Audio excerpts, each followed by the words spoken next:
The mules are in the corral. Welcome to Mule Talk, and I'm Cindy K. Roberts, your host. She's back. She's got sass, she's got class, and she's at the top of her game. We are going to be talking with Meredith Hodges in Loveland, Colorado, from the Lucky 3 Ranch. Welcome back, Meredith. Well, thanks a bunch. What a wonderful introduction you just did. Well, that's very well deserved. And before we get started, I want to wish you Happy Bison Day. Oh, well, happy Bison Day to you, too. And happy Mule Appreciation Day from October 26th. Oh, you bet. Thank you. So I'm not sure if we're supposed to take a bison to lunch, or are we supposed to have bison for lunch? I'm not sure how this works. Well, I guess it depends on who you're talking to. Very good. So this week, we're going to be talking about working in Liberty. Yes, Liberty training is quite popular these days. And like everything else, I think it stems from, what people do to have fun with their equines and everything. But I can't help but think about how this all started back in the 70s and 80s when I began training and everything. And we thought we did a really good job of gentle breaking animals and using all kinds of different ways to do that. And it even goes so far as the invention of feeding programs and everything. And I think that Liberty training needs to be thought about in terms of safety and also in terms of what's healthy for you and your animal. And rather than, training was always all about how to make the horse submissive to us or the mule submissive to us. But I think these days we have enough knowledge to be able to look at it differently. And this is what I've done. I heard, for instance, way back when, that mules live a lot longer than horses, and I'm sure you've heard this too, and they can live till they're 40, 50 years old. But back in the 70s and 80s, the veterinarians were giving equines an average of 15 to 20 years to live. Oh. And that's what the average was. And I had to think about it myself back then because I was losing a lot of animals by taking other people's advice. Now, granted, we have moved that average up with the things that we've learned over the years. And now the veterinarians are saying that the average lifespan of an equine is 20 to 25 years. And in reference to mules and donkeys, yes, they are. What I have found is, yes, they are stronger, tougher animals and can live a lot longer, although the average number are within keeping of the average horse, 20 to 25 years. I kind of thought with the ability to live 40 to 50 years, why aren't we hitting that? And I asked myself that question a long, long time ago, and I started researching with the 32 animals that I had here on the ranch, and I found that feed was a big thing. When my animals were most healthy is when they were eating oats and grass hay. And I tried other things. I tried all these new feeds, these new supplements, Equine Senior, all of that stuff, and found that it wasn't really very good. And one of the things that I noticed was really bad was all of a sudden, they're making it very convenient for you to feed by offering dehydrated feeds and pellets. And I thought, well, this just doesn't seem right to me. And so I worked with my veterinarian and stayed away from them. Of course, the Equine Senior was pellets. Sure. And it wasn't really helping. I had a mini mule that I bought when he was 20 years old, and the people had retired him. And he started getting kind of skinny and everything, so we put him on the Equine Senior, and that didn't seem to be doing him any good at all. so I just went ahead and decided to mash up his food in the blender, because he, by that time, had minimal teeth in his mouth. He was going on 35. And so I thought, well, okay, if I've got to put more weight on him, rather than going to these pellets and all this stuff that these people are telling me, and, you know, in ads and everything, I'm going to try to do what I would do. And so I mashed up his food. Well, long story short, that mini mule lived to be 41 years old. But Wow. he was on grass, hay, and oats. Okay. And the Show Glow supplement for vitamins, it's like the 1-a-day vitamins for people. It doesn't offset your chemical balance or anything. It just gives you what you need on a daily basis, because that just simply is not provided in our world. And I learned even more about it when I was producing hay, and how you got to replenish the ground and all of that, and how to do it without having to switch crops and all of that stuff. But anyway, we'll put this feeding thing aside for a moment. The thing is, if you're going to be working with your animal and you want to do liberty training, you have to be able to get along. And you can't get along if one of you isn't feeling good. And that's where the feed comes in. Now, the other thing is a lot of people, they have a thing against restraints.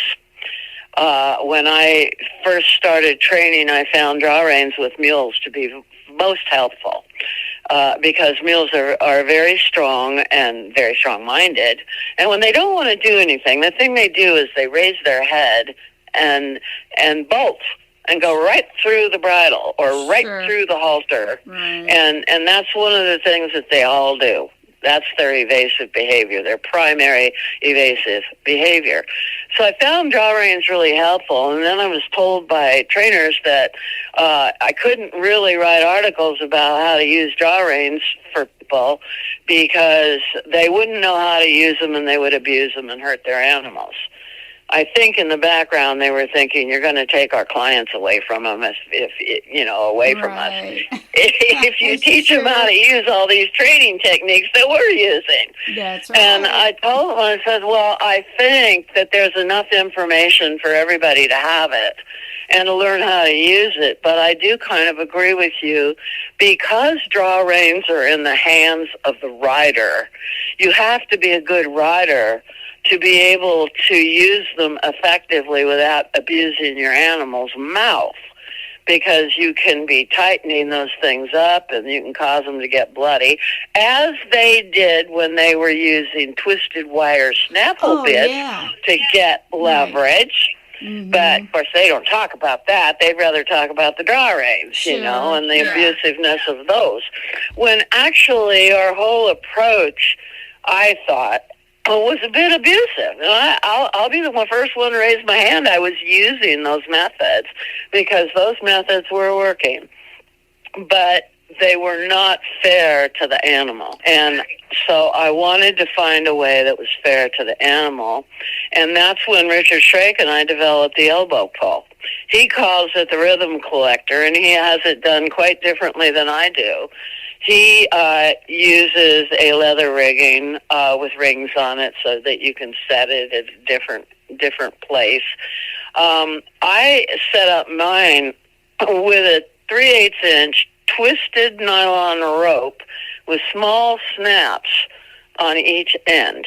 And what this thing does, you put it on them, you put it over the pole, through the bit rings, through the front legs, and attach it onto the saddle or the surcingle that you're using. With a mule or donkey, you can use a hard tie, but with a horse, you cannot.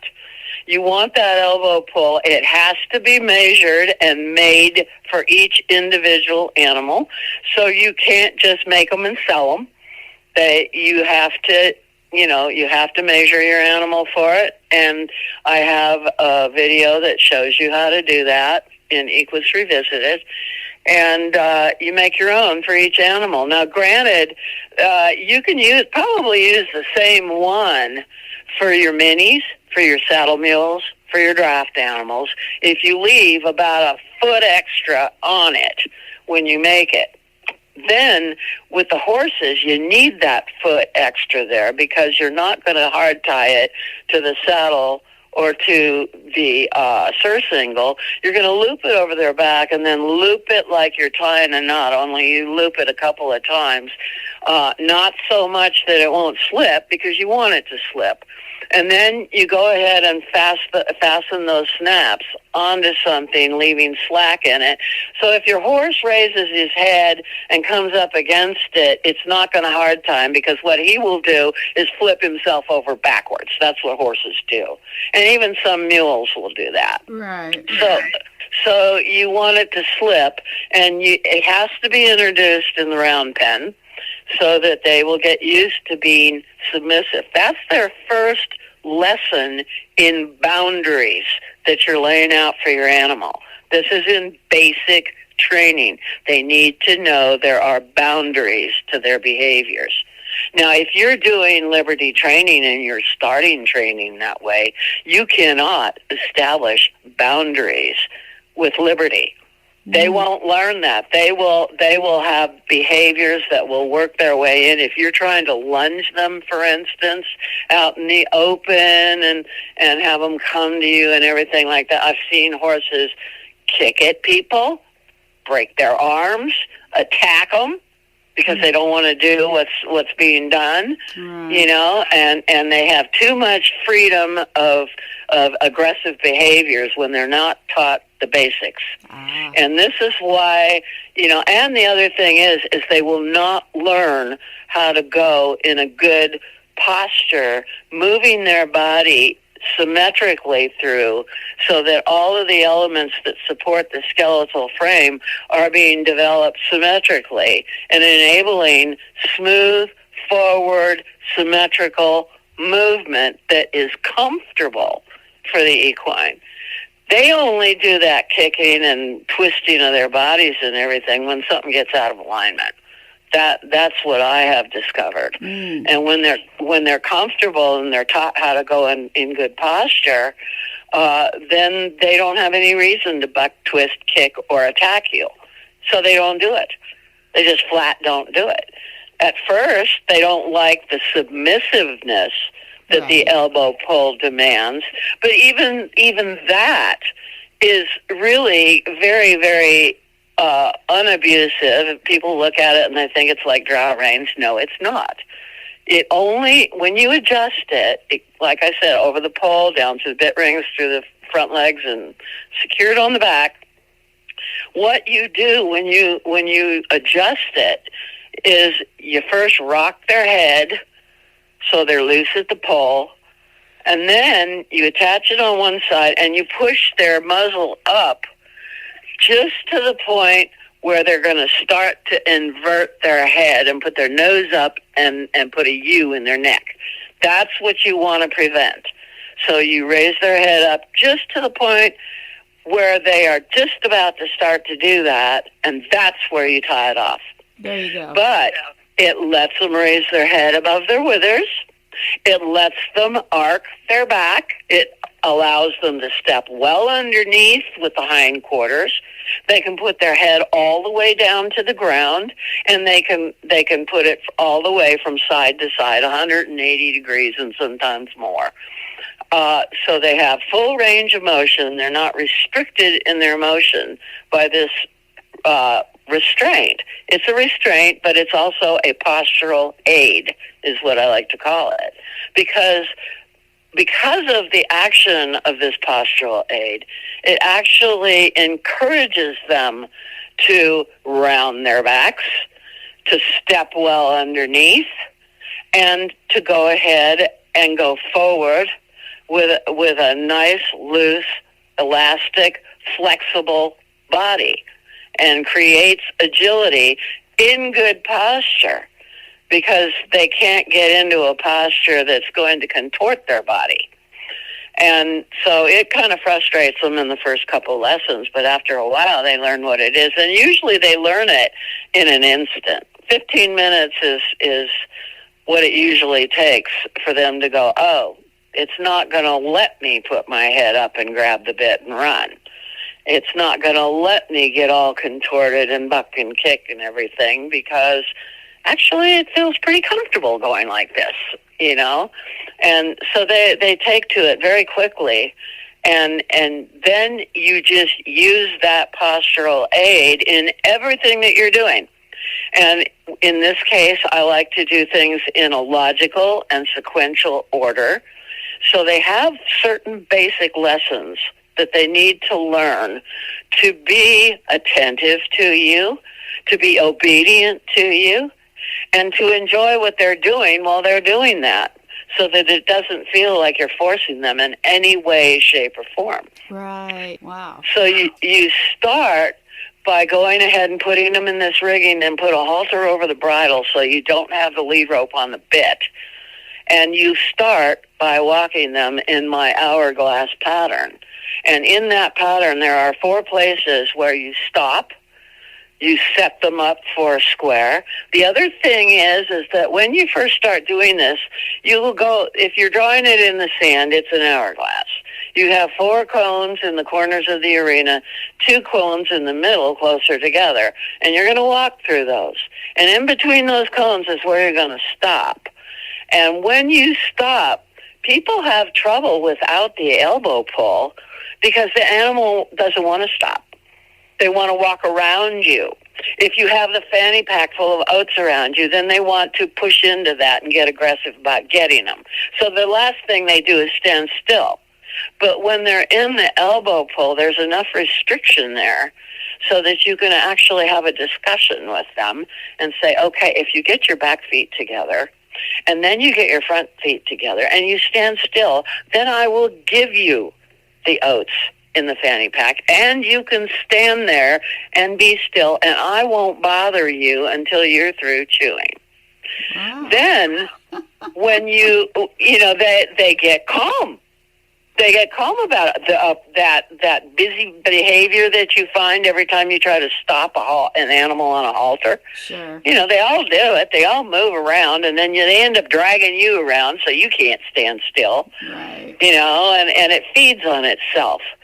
And so they learn to stand still here. They learn what they can expect from you, and they don't get tense and anxious about what they're going to get.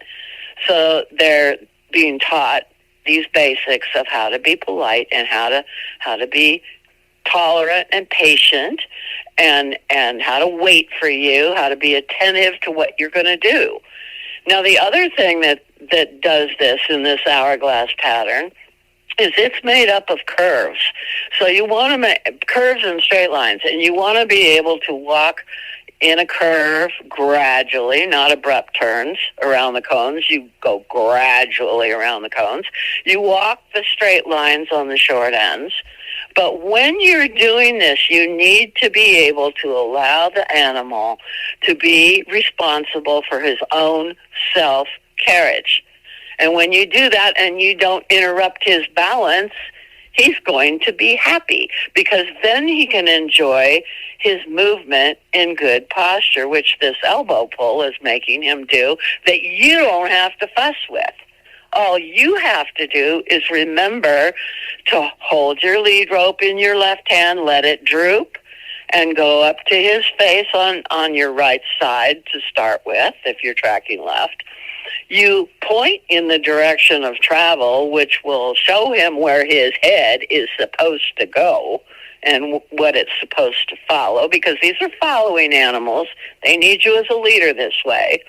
And then be polite and say his name to get his attention. And in my case, a lot of it was B, the girl, B, walk on, Sonny was a little harder to do with his reining training in the past, but he caught on to it. He was just a lot slower. And they will learn differently too. Different animals are going to take a little bit of different times because they're all different individuals, and you can't designate them by breed or anything like that. You've got to take each individual as they are. So you take the name, you say the name, then you give the command to walk on, and you put your hand out and point in the direction of travel. Now, after you stop going around that first cone, then you're headed for the gate cones in the middle, and you're on an arc, but you've had to change sides. Where you were on the left side and pointing with your right hand, now you're on the right side and pointing with your left hand. And you're going to go through those gate cones on a smooth arc and head for the next corner cone. You're going to stop again between those. You're going to do the same thing. You're going to set them up four square. You're going to tell them, whoa, turn to their shoulders, set them up four square, give them the oats, and wait for them to complete their chewing, then change sides again. Now, what you're doing is you are actually addressing the core strength of the elements that surround the bones. And they're being strengthened symmetrically because you're changing sides, and you are letting the animal be responsible for his own self-carriage. And there is a pendulum inside the animal that rocks back and forth according to the direction that they're traveling. So as you go through this pattern when you're tracking right, the pendulum swings to the left and back to the right, and back to the left and back to the right. And when you come to the halt, it stops going back and forth and settles in the middle. And all motion stops. And then they're calm. Then they can just stand there four square and they can chew. Now this is when you're tracking right. Now you're going for a corner cone, you're going to be tracking left. So you change sides. And now the pendulum starts the swing to the right, goes back to the left, to the right, to the left. As you're going down around that cone and down the short side and coming back to the middle again, towards the middle cones, then you stop between that corner cone again and the middle cone, and the pendulum swings to the middle and stops. When you four square them, they're stopped, they're chewing, they're comfortable. And, they always say that if you get your animal to chew, that means they're calm. Well, what faster way can you get them to chew than to hand them a handful of oats? Right. I figured that out, too. Sure. Why sit there and wait with nothing in your hand and pet them on the side of the neck and wait for them to decide whether they like it or not? Right. I know they like the oats, and I know that they make them chew. Sure. So that seemed like a common sense thing to do, in my book. Right. And so we do that. And the reason that it's effective is because it's in an hourglass, too, because, like I said, there's an internal pendulum. And when you're just working on the rail, for instance, whether you're leading, ground driving, or riding, that pendulum doesn't have an opportunity to swing back and forth the full gamut of the inside of the animal. When you're going along a fence line, there's an optical illusion that takes place that sets the animal and makes them a little tense about what's on one side is a wall and what's on the other side is open. So the pendulum, if you're tracking left and the wall's on the right, the pendulum is going to swing left, left, left, left, and only go a little bit to the right before it feels like it's hitting that wall. And it doesn't matter, people will tell you, oh, well, I work my animal both directions. Well, if the pendulum's not in free swing, it's not doing any good. Right. You see why? Do you understand why? Sure. Yeah. So, so you start with this leading training stuff, and they learn a lot of basics in here. They learn how to be calm. They learn how to listen to you. They learn how to wait. They learn how to be patient. They learn how not to be fidgety, which, by the way, creates vices. You will have them in a mild egg butt snaffle bit, because the egg butt snaffle bit will not pinch the corners of their mouth like a ring snaffle will. Right. The nice smooth mouthpiece on the bit is easy for them to rest on their tongue and hold up against the palate. And this is in preparation for the communication that you're going to do through the reins. And we want them light in the bridle, so they need to learn how to hold that bit and not be fidgety about it when you put bridle on and ride with it. You know, they will learn how to do that. And in these exercises with the elbow pull, working the bit for you, you know, and they have control over it. In the beginning, before they get really used to their good posture, they're going to be up against that elbow pull, and you'll see it's kind of tight going from the bit to their front legs. And as they get stronger in the posture, you'll notice that gets looser from the bit to the front legs, and they're able to hold the posture more easily on their own. Sure. They don't have, but when they don't have the strength, that elbow pull, you'll see it's kind of tight on their pole, but it gives them something to lean against, like a ballet dancer uses a bar on the wall. They use the elbow pull on the top of their head to lean against to hold their balance until they're able to hold it themselves. Okay, right. And as they improve, you know, as they work through this pattern, and the other nice thing about this, too, is these exercises only need to be done once a week. And you only need to go ahead and complete the pattern one way, cross the diagonal, and go the other way, and that's the end of the lesson. And it only takes 15, 20 minutes to do once a week. Oh, so if really? you say you say you don't have time for it, well, that's BS. Yeah. You do. Yeah. So how many of these do you do before you actually introduce them to the Liberty training? Well, it's not how many of these do you do. You're going to do 2 years of core strength training, 6 months through the hourglass pattern at the walk and stopping and halting, just like I described to you. Then at the end of that, after you've been able, this is also the beginning of Liberty training, because you're going to know when their core strength is adequate, when that elbow pull remains loose the whole lesson. Right. Then what you do is you throw your lead rope over the top of their neck, get in your walking position, say their name, go walk on, put your hand up, point in the direction of travel, but now you're not holding on to the lead rope. This is Liberty at the beginning. Oh, wow. At the very, very beginning. You've taught them all the elements of the pattern. You've taught them how that makes them feel good. You taught everything feels good in this whole thing. Now you're going to let them be 100% responsible for doing the entire lesson on their own, just walking with you. That's number one on Liberty. You do the same thing when you add the obstacles for the next 6 months, because the next 6 months, the first order of business is getting them to go through the obstacles and everything and not be afraid of them, because a lot of animals they see a bridge and they go backwards. Right. And so what you want to do is the elbow pull again will make it harder for them to do those movements that they do when they raise their head and bolt. So you've got a hold of the halter. When they start backing up from something like the bridge, then you just hold your position. You do not, try to tug on them. Right. You let them go backwards. You let them hit the end of the rope. You keep giving them the slack until you get to the end. Let them get as far away as they feel comfortable. And you're not at the bridge yet. You're only halfway there.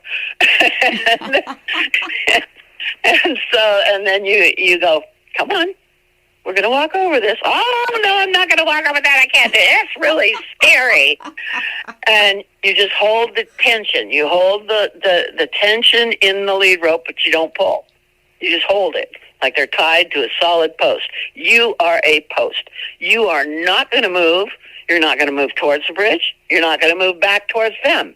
You're going to hold your position. This is what we just learned in the hourglass. You hold your position in between the cones. It's not teaching them anything different than they've already learned. And so then you go, you got to come. So you kind of jiggle the rope a little bit, and you go, come on, let's go. Oh, no, that's way too scary. And then you say to them, you look them in the face and you go, yeah, but you forgot something. And they'll go, what? I forgot something? And what, you got the rope in one hand, and I usually hold the rope in the left hand because I'm right-handed. And I go, yeah, you forgot that I've got the fanny pack. And I unzip it, and I reach into it, and I take the oats out, and I dabble them right back into the fanny pack again. And I say, you can't have these till you come over here. Wow. And you wait. And believe me, they will come to you because you're still standing only halfway to the bridge. You know? So they will come to you, and then you feed them the oats, and you tell them how great they are. And you, again, square up. Ask them to square up, stand still, relax, and chew their oats. It's a repetition of what you've done leading in the hourglass pattern without the obstacles. And this is how you do, is you repeat the same things consistently so that it clicks in their head, oh, I've done this before. This is not bad. Right. And then you turn around, you say their name, you say walk on, and you start walking towards the bridge. And then, whoop, all of a sudden their heads disappeared behind you. The rope got tied around your waist. And you go, oh, so we're stopping again, huh? And you repeat the same thing. You go, oh, but you forgot one thing. You keep your rope taut. You forgot this again. And they go at you, and they, what? I got the fanny pack. And you unzip it, and you show it to them again, and they will come forward because now their attention is on the fanny pack. It's not on the bridge. Right, yeah. And they weren't really afraid of the bridge to start with because if they were by themselves, they would be investigating it. They're so damn curious that they would. As long as you're not there telling them to do it, right, they would do it. So now we get to the bridge, and you go, okay, and you act like the bridge is nothing, and you start to walk up on it, and they go, and you just turn around and go, jiggle the fanny pack and go, and you just walk across it. Now what they're probably going to do is step up on that bridge with you, but they're going to pass you while you're on the bridge. Oh, sure. They're going to go very fast and get to the other side. Mm-hmm. And that's okay. You just follow them. Try not to let them get too far out on the lead rope. And then you go, and whoa. And then set them up again. Do the same thing. See how you're teaching them things they already know, but you're just reminding them and sticking one task in the middle of it. Oh, hey, yeah, here's a bridge. You know, here's some poles. Here's this, here's that, you know. And once you've got them so that they're going through all this stuff, you know, then you can start breaking it down and prepping for the Liberty training. And what you do for the bridge, now they're not afraid of it. So you walk up to it, and you stop right in front of the bridge, and you square up, and you let them have their oats, and you sit there and wait for them to finish chewing. Then you step up onto the bridge and ask them to put the 2 front feet on the bridge, leave the 2 back feet down, square them up, give them their oats, wait till they're chewing, finish chewing, then tell them to walk on up onto the bridge and go 4 feet on the bridge, stop, square up, reward, wait. Now, this next move is when the halter becomes extremely important. It's important anyway, but you want to be using a nylon-webbed halter. And the reason for this is you do not want any distractions from their attention on you. And these rope halters, they supposedly give you leverage, but the main leverage you should have is this mental leverage that you're conjuring up, and not any distractions from that. And these rope halters, number one, they don't fit snug on their face. A web halter can be fitted to their face so that all parts of the halter are touching their face, but it's comfortable. Mm-hmm. These rope halters have knots in them. Now, I want you to do something for me. I want you to take your index finger and put it right below your ear and just sit it there. How long do you think you could sit there with your finger sitting there before it would start to bother you? Not very long. Right? Now, take the palm of your hand and wrap your thumb and your palm around your ear and let your palm rest under your ear. How's that feel? Better. Lots better, huh? You bet. Almost like a caress or a hug. Right? Yes. Well, this is good stuff. Yeah. So this is how the halter makes a difference. And at the end of the bridge is when it's going to become very important, because you don't want anything that's going to poke him, take his attention off of you, and ruin the whole thing that you've built. You're going to step off that bridge, and chances are, because his core strength is not strong enough yet to put those 2 front feet down and leave the 2 back feet on the bridge, what generally happens is he will put the 2 front feet down, and just like he did when he first walked over the bridge, he's going to walk right through it, go right past you, and not stop until his back feet are on the ground. At which point, you go ahead and set him up again. Don't get upset. Just set him up again. Do the whole routine. And then take him around again and do it again. But now we know when he hits the end of the bridge, he's going to pass you. He's going to take the lead rope, and he's going to pass you. So we don't let him do this. And this is one time when you're going to grab that lead rope at the end of the bridge. When you hit the end of the bridge, you grab it right underneath his chin, give him a little tug back, like, no, take this slow.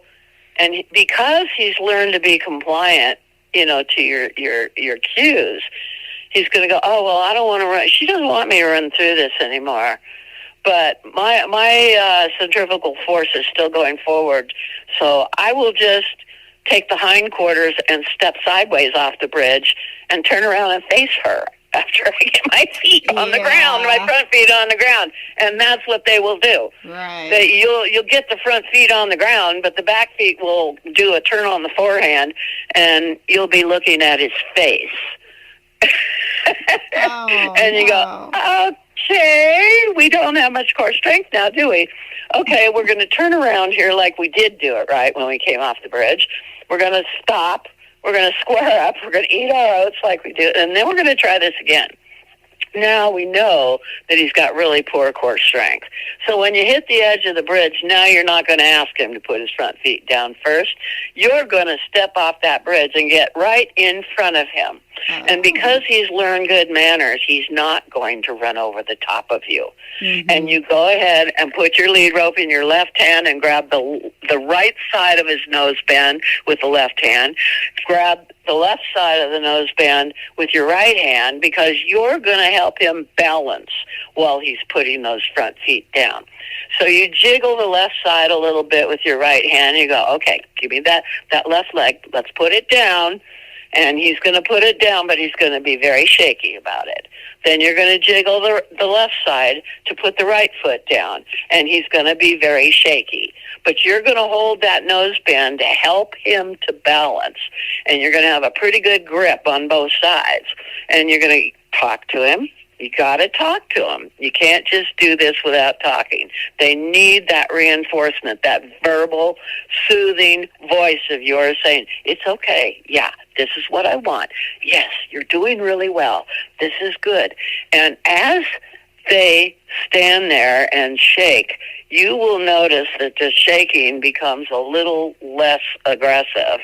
And when it feels like it, let go of with your right hand, reach in the fanny pack, get the oats, give them to him, then put your hand back up there to help him balance, and let him chew his oats.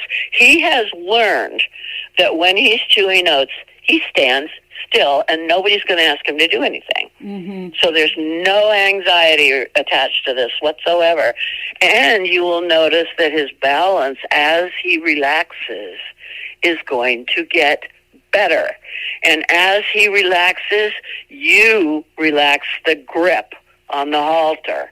Take your grip where it's not tight anymore. Just slowly let it out.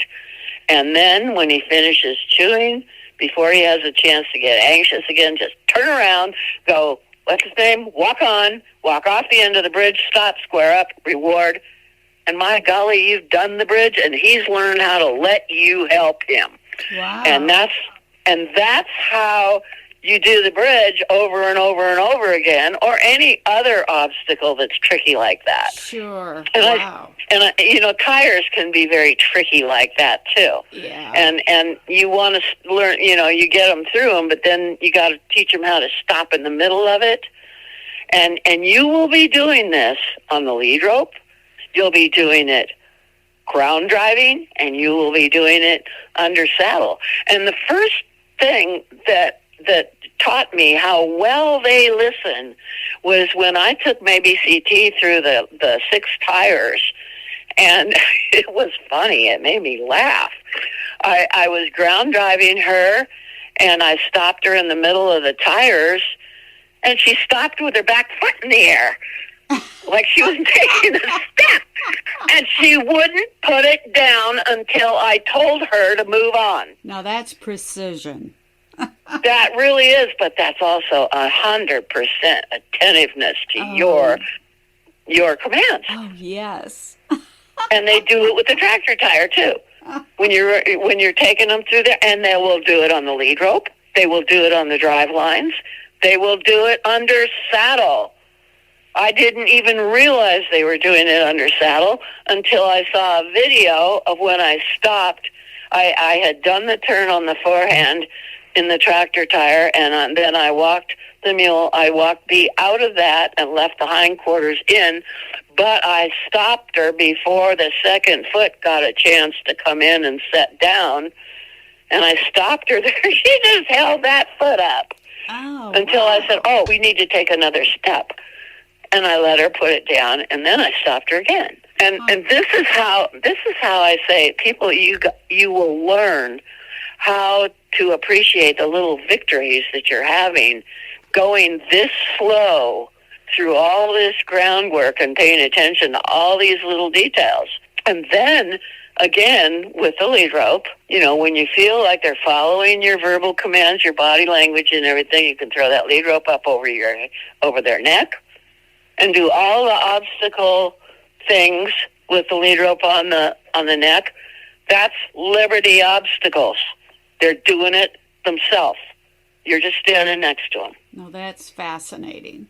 That is really Isn't it? Oh, my gosh. And then, you're going to go to the round pen, but now you've got their body so well balanced that they're not going to lean on the circle. They're going to keep that equal weight over all 4 feet. They will be able to stop square when you say, whoa, because now they know what stopping square means. When they get to the round pen, you very seldom see them with their feet splayed like you did when you were leading. They will actually slide into their stops. You're beginning the sliding stop, and you're already doing liberty on the circle because now you're in the middle and you're not holding on to them. And so I also like to do lunge line training when I do that in the round pen too, after they've learned walk, trot, canter, back, reverse, and all of those things. I like to put the lunge line on, and you can't do a reverse with the lunge line on it, but I like to teach them a cue so that when I get them out in the open arena, they don't grab that lunge line and run. Because, the elbow pull will stop it to a point, but if they can still pull sideways with that. Right. And if you get in the open and they don't have a cue that keeps them on the circle, they can run off. And so my donkeys have taught me this. Not so much the mules, but the donkeys. Those little devils. Yeah, so I go ahead and I tie the lunge line with about 4 inches of slack to the snap on the side that I'm going to be standing on, and then loop it under their chin and snap it on the bit on the other side, because I don't want to pull the bit through their mouth, but I want to attach the lunge line to the bit. Don't want to mess with the halter anymore. So I do that, and then I put them on the rail, and I let the lunge line drag on the ground between me and them. And it's really fun in the fall because you got dry leaves on the ground and they crackle. So they create noise and things that might spook them. So you just let them spook and you let it make the noise, and then pretty soon they figure out what it is, and it's no big deal. And there's no pulling on their head. Yeah. So they're fine. And you hold that lunge line very loose in your hand, and then, just let it rest on your little finger. Mostly that's where the pressure is going to be. And that's where you want it when you're riding. You want that little finger pressure so they respond. Lighten the bridle on your little finger. So then you watch them as they're going around. And when the outside front leg comes into suspension, you close your fist. And when it hits the ground, you open it. And what you're doing is you're allowing that left or that outside front leg to come into suspension, and you're telling them, stay on the circle by closing your hand. And they are, if you watch them carefully, moving that leg across closer to the inside leg to stay on the circle. And that is your cue when you're in the open. You lunge them with your hands feeling loose, but when you first get out there and you want to teach them the cue again, as a reminder, you get them going around you on a short line first so you can control them, but you still, when that outside front leg comes up, you squeeze your hand closed. When it comes to the ground, you open it up.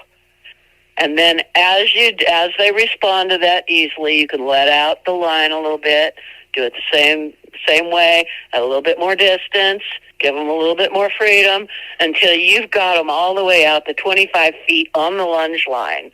And the lunge line is still hanging loose, even though it's not dragging on the ground anymore. It's still loose, and you're still just closing your hand when that outside front leg comes up in the air, and they know that means cross my leg over, stay on the circle, and they won't run off. Wow, this is really fascinating. Wait until you actually do it. It's amazing to watch how quickly they learn when you are consistent with everything that you're doing. And once they're really good in the round pen, we'll go back there. Once you've got them going really good in the round pen, and again, you've got them walk, trot, canter on your body language and voice commands that only, then you can put the drive lines on them. And by teaching them this lunge line training, you've already had one line on them, so you just put the second line on the outside. Now you can incorporate a reverse, because they won't get tangled up in the line if they reverse, because now you got two lines going to the bed. And you go ahead and you teach them walk, trot, canter, and you put your rein cues to them. When you stop, you put squeeze, release on both reins evenly. Ask them to whoa, squeeze it, and release it. And they should always be on a loose rein when they're stopping. They should never be stopping on a tight rein. That's only the cue.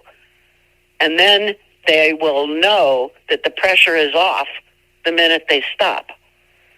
And they will respond to that. And so you teach them walk, trot, canter, whoa, and then you can teach them to back like that.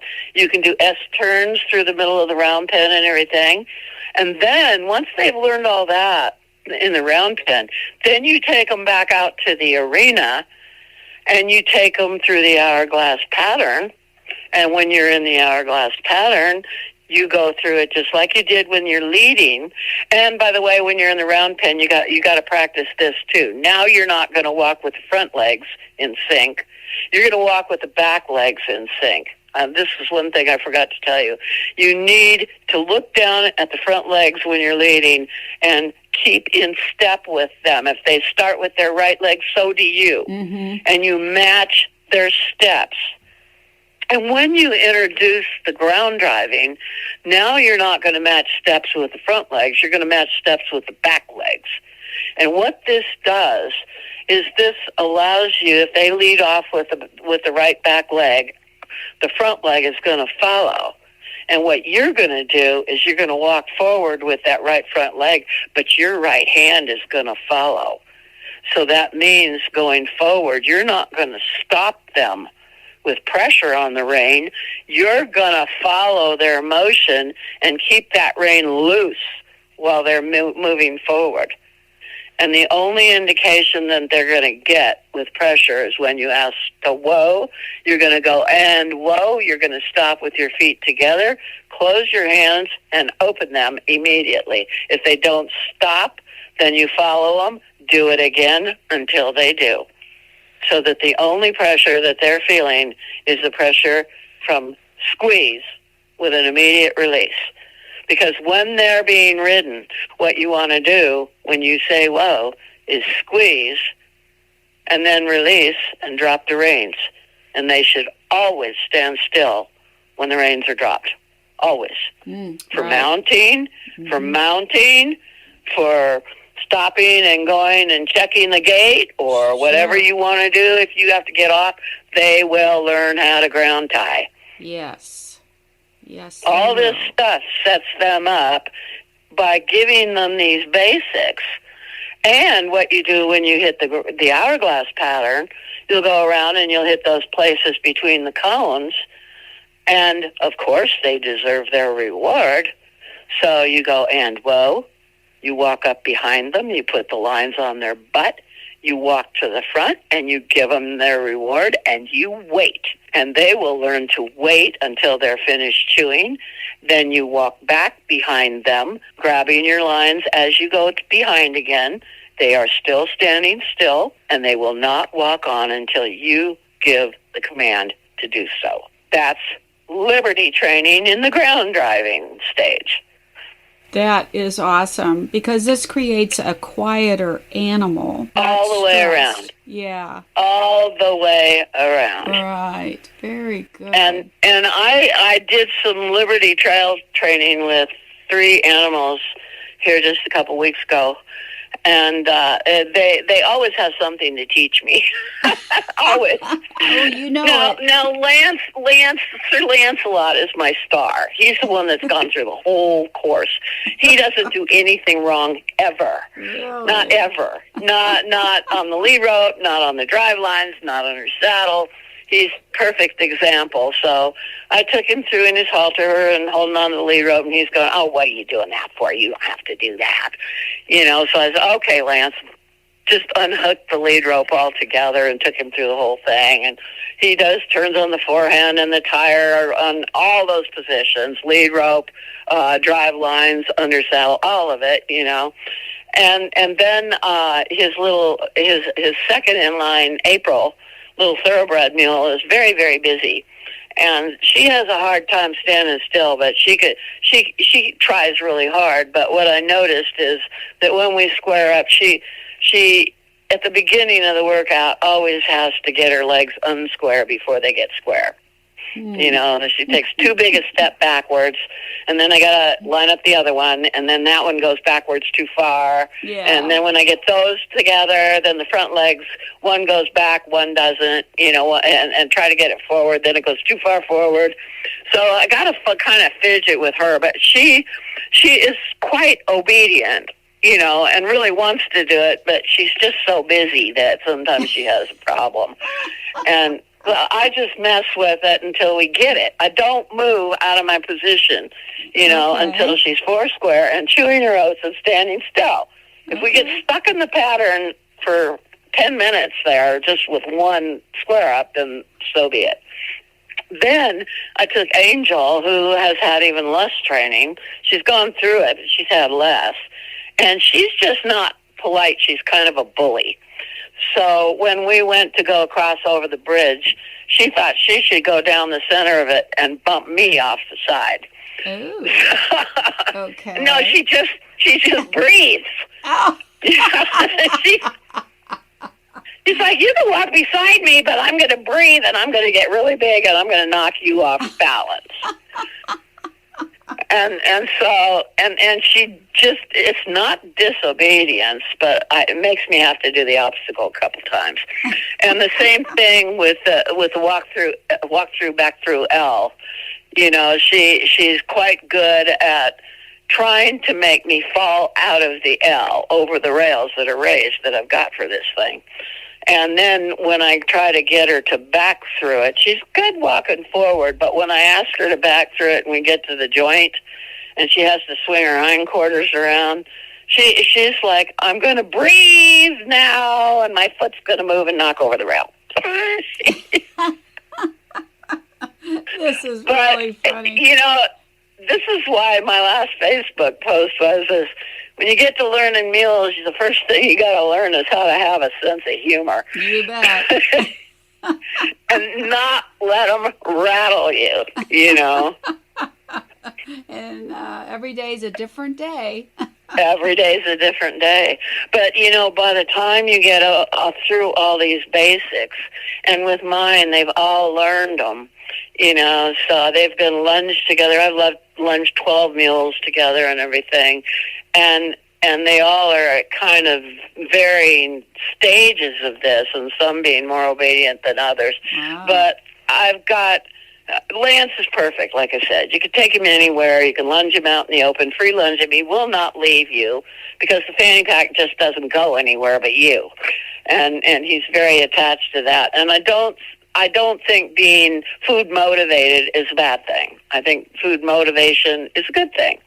You know, you just have to learn how to dispense those food rewards so that you're not reinforcing bad behaviors. You bet. And you do that by being clear and consistent in exactly the same way that you confront them every time you do any kind of movement. Stop is always the same way. It's always turn to their shoulder, set them up, give them their reward, and stand there and wait. And don't you move either. And then be polite when you're ready to go. You turn around, face forward, get into your leading position, say their name, say walk on, look down, and match their steps. And they will get to the point where they will watch you matching their steps, so that now we can do leading through obstacles, stopping, backing. We can get behind them, like when we're ground driving and we back them on the drive lines, take those lines off, stand behind them, say back. They know the verbal command. They know the body language. You're moving backwards. They know they'll get a reward if they do what you're doing. And that's how you get to real good, posturally correct, easy, and comfortable liberty training. Very well said, Meredith. Well, Meredith, this is all fascinating stuff, and you are so generous to share all these training tips with us. I want to thank you for coming back on. And, of course, you have a website. What is that? It's at www.lucky3ranch.com. We have a 1-800 number. If you have any questions, you're welcome to call and talk to me at 800-816-7566. And you can always email me at Meredith, MEREDITH, at lucky3ranch.com. And you're on Facebook as well. On Facebook at Meredith Hodges. I've got 2 pages. My Facebook friends page is full, but I post the same thing on both pages, so you're not going to miss anything. And like I said, you can use my email to contact me. I don't do personal stuff on Facebook, but I have the Facebook Meredith Hodges personal page. I have the Meredith Hodges public figure page. And most people like to use the public figure page because you can get up there anytime and get me there anytime. My Facebook friends are maxed out. But like I said, I post the same thing in both places. Well, thank you. We will talk soon. You have a wonderful day, Meredith. Thanks so much. You are so welcome, and you have a great day, too. If you'd like to be a guest on the show or a sponsor, send me an email, Cindy, C-I-N-D-Y, at everycowgirlsdream.com. Gotta go. My mule is looking for me.